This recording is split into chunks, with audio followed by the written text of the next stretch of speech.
1 जुलाई से होने वाले बदलावों के बारे में हमने एक्सपर्ट से बात की, आइए सुनते हैं। काफी बदलाव आने वाले हैं 1 जुलाई से। टैक्स के अंदर चेंजेस आ रहे हैं, कुछ और चीजों में, लेबर कोड्स, बहुत सारे चीजों में काफी ज्यादा चेंजेस आ रहे हैं। तो ये हमें ध्यान रखना पड़ेगा सब चीजों के लिए। जैसे मिसाल के तौर पर हम शुरू करते हैं। पहला जो चेंज है वो टीडीएस का चेंज है, यानी कि अगर आप कोई क्रिप्टो के अगेंस्ट में आप पेमेंट कर रहे हैं तो आपको, और अमाउंट उसका 10,000 रुपए से ज्यादा है, तो आपको टीडीएस काटना पड़ेगा 1% का उसके अंदर। जो सेकंड चेंज है उसमें यह है कि जो पैन के साथ जो लिंकिंग होती है आधार की, उसके अंदर आपको पेनल्टी देनी पड़ेगी 1,000 रुपए की।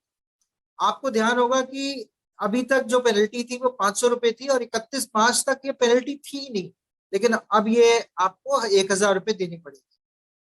जो तीसरा चेंज है वो ये है कि अगर आप कोई पेमेंट करते हैं या कोई बेनिफिट पहुंचाते हैं किसी भी रेजिडेंट को, तो उस केस में आपको, और जो टोटल बेनिफिट आप दे रहे हैं किसी को, वो 20,000 से ज्यादा है, और सामने वाला जो है वो कोई बिजनेस करता है या कोई प्रोफेशन कैरी ऑन करता है, तो उस केस में उसका टीडीएस काटना पड़ेगा 10% का।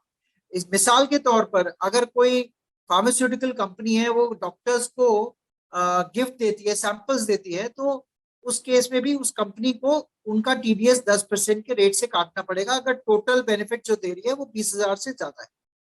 इसके बाद जो नेक्स्ट चेंज है उसके अंदर ये है कि जो डीमैट अकाउंट्स हैं उनकी टैगिंग अब मैंडेटरी हो जाएगी 1 जुलाई से। अगर वो टैग नहीं है तो उनके अंदर कोई सिक्योरिटीज का क्रेडिट नहीं करेगी सेबी। पुराने लेबर कोड्स थे, जो 29 लेबर लॉज थे, उसकी जगह अगर ये 4 लेबर कोड्स आ जाते हैं, जिसकी काफी आशंका है कि वो 1 जुलाई से लागू होंगे, तो उसके रहते काफी बदलाव आएंगे जो आम नागरिक के ऊपर असर करेगा। जैसे कि जो वर्किंग डेज हैं वो 4 करने का पूरी आशंका है कि 4 कर दिए जाएंगे। यानी कि जो हफ्ता है उसमें 4 वर्किंग डेज होंगे। और लेकिन इसमें ध्यान देने की बात यह है कि जो टोटल नंबर ऑफ आवर्स हैं, घंटे हैं, वो 48 ही रहेंगे। यानी कि एक एम्प्लॉय को जो 4 दिन काम करता है एक हफ्ते में, उसे 12 घंटे काम करना पड़ेगा एक दिन। इसके अलावा प्रोविडेंट फंड में भी बदलाव आने की उम्मीद है, जिसमें कि जो टोटल सैलरी है उसका 50% अमाउंट जो है वो बेसिक कर दिया जाएगा, मिनिमम।